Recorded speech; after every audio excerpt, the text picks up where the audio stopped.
장마철이면 어김없이 찾아오는 병 중에 제일 우려하는 병 중에 탄저병, 곁무늬 썩은 병, 갈반병을 조심하고 있는데 오늘도 이렇게 한번 둘러보고 있는데 탄저병에 감염된 게 이렇게 하나 보여서 따가지고 손톱으로 이렇게 눌러봤더니 벌써 이렇게 침투를 하고 있네요. 이렇게 까맣게 됐었는데 이거 올해는 좀 병충해가 일찍 오는 것 같습니다. 그래서 작년에 참 갈반병, 탄저병으로 너무 많이 혼이 나가지고 이 밭도 상당히 많은 양을 따서 묻은 경험이 있는데 올해는 그런 경험을 좀 안 하고 싶어서 상당히 방제에 신경을 쓰고 바람 통풍에도 신경을 쓰고 그러고 했는데도 발생이 되네요. 발생이 되고 이를 보니까 뭐 꺽지 나방도 날아다니고 방제한 데가 지금 이틀 됐는데도 날씨 때문에 그러는지는 모르겠지만 상당히 이렇게 벌레들이 깍지벌레나 이런 게 많이 다닙니다. 그래서 모든 그 가수원 하시는 분들의 공통적인 그런 일이겠지만 참 이게 방제가 중요하다는 걸 알면서도 참 이게 정말 이게 어려운 게 이게 병충해 방제인데 사실 이렇게 큰 사과가 지금 거의 뭐 제 주먹만 하죠? 이렇게 주먹만한 사과가 병에 걸려서 따내서 버린다고 생각하면 참 이 농사 짓는 입장에서는 얼마나 마음이 아프겠습니까? 이렇게 제가 지금 이렇게 찍어 보면 정말 사과가 탐스럽게 이렇게 비대해져 가고 있는데 그 사람이 인위적으로 할 수 없는 게 이게 참 병충해라고 그러지만 이걸 최대한으로 방제를 한다고 해도 이렇게 또 눈에 띄네요. 그래서 요즘에는 습관처럼 이렇게 사과 알을 둘레를 이렇게 쭉 둘러봅니다. 이렇게 혹시 뭐 어떤 병충해가 있지 않나 싶어가지고. 그래 올해는 또 동록 현상이 또 가끔 보여요. 그래서 그런 사과들도 지금 뭐 제거를 하고 그렇게 움직이고 있는데 탄저병이 벌써 발생이 됐다는 거에 대해서 상당히 또 우려를 낳고 있네요. 그래서 어제 그제 방제를 했는데 또 탄저병에 관련된 방제를 한 번 더 급하게 한 번 더 해야 될 것 같습니다. 방제를 한 번 더 하고 이번 주 내일까지는 또 비가 좀 소강 상태라서 다음 주부터는 또 많은 비가 예보가 돼 있어서 오늘 오후라도 탄저병에 관련된 또 방제를 좀 해야 될 것 같고요.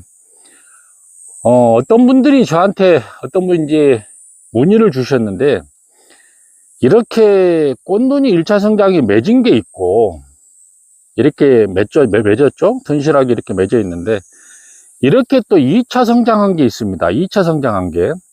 근데 2차 성장하는 것을 무지하게 고민을 하시는 분이 있어요.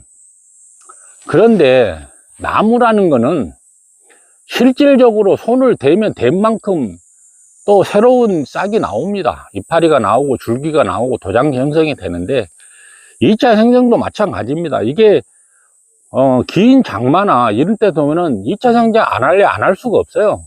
근데 이제 전문가들이 말씀하시는 부분들이 이런 2차 성장 되는 부분들이 자기 가원에 뭐 10%, 15%, 20% 내외만 2차 성장을 해도 내년에 꽃눈 다는 데는 전혀 지장이 없다라고 합니다. 그러니까 너무 이렇게 과도하게 올라가 있는 도장지 이런 부분들을 제거를 하시는 분들도 있어요. 이런 부분들을. 근데 저는 7, 8월 달에는 거의 나무에 손을 대지 않습니다. 나무에 손을 대지 않고 소금 전정도 안 합니다. 근데 어떤 분들은 8월 달에 뭐 하계 전정 이렇게 말씀하시는 분들도 있는데 모든 매체가 정보 홍수 아닙니까? 근데 자기 밭에는 본인이 제일 잘 아는 것입니다. 그래서 남이 한다고 그래서 그걸 그대로 따라서 하실 필요는 없고, 한번 살펴보십시오. 살펴보시면 2차 성장하는 그런 비율이 얼마나 되는지 그걸 따져보시면 충분하게 공부가 될 겁니다. 그러니까 너무 그런데 스트레스 받지 마시고 그냥 자연 순리대로 이렇게 생각을 하시면, 이렇게 뭐 꽃눈이 이렇게 맺은 것도 있고 이렇게 2차 성장하는 것도 있고, 그냥 이렇게 순리대로 가시는 거예요. 이걸 억지로 어떻게 한다고 해서 이게 성장이 멈춰지는 것은 아니거든요. 저도 마찬가지입니다. 저 도장지 억제되는 방제도 했고 그런 방제를 했지만은 내 눈으로 봤을 때 그게 과연 효과가 얼마나 나오는지는 가늠하기가 힘듭니다.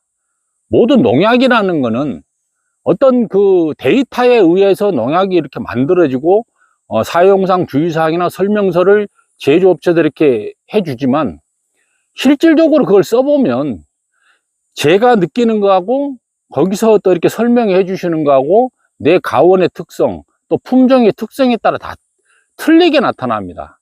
쉽게 말해서 제초제 같은 경우는 뿌리까지 다 고사된다는 어떤 그 품종들이 있어요. 그런데 그 약을 이렇게 쳐봐도 뿌리는 고사한 적이 없어요. 이렇게 또 나와요. 그게 또 나오더라고요. 그래서 농약에 관련된 부분들을 문의해 주신 분들이 많은데, 솔직하게 얘기해서 저는 농약에 대해서는 잘 모릅니다. 잘 모르고 내가 원하는 쪽으로, 내가 우리 밭에 원하는 쪽으로 내 경험을 통해서 써보니까 내 마음에 위안이 되고 그 해에 그래도 병충해에 어느 정도 도움이 되더라 하는 부분들을 메모를 해 두었다가 어떤 상황이 생기면 그 약을 방제를 하지, 누가 좋다 뭐 어떻다 해서 그렇게 쓰는 약들은 지금은 지양을 하고 있습니다. 그렇기 때문에 이렇게 탄저병이 왔다고 그래서 탄저병에 관련된 약이 상당히 많지 않습니까? 상당히 많은데 본인이 원하는, 본인이 알고 있는 약을 치는 게 최고의 방제 효과가 날 것입니다. 그러니까 유튜브 채널도 많고 요즘에는 뭐 정말 인터넷 매체든 뭐든 컴퓨터와 관련된 부분들에 대해서는 정보가 홍수처럼 쏟아집니다. 그렇기 때문에 무작정 따라하는 것은 금물이다 하는 걸 말씀을 드리면서, 날씨가 뜨겁습니다. 날씨가 뜨겁기 때문에 바깥 출입을 좀 자제해 주시고 오늘도 건강한 하루 되시기 바랍니다. 다음 시간에 뵙겠습니다. 감사합니다.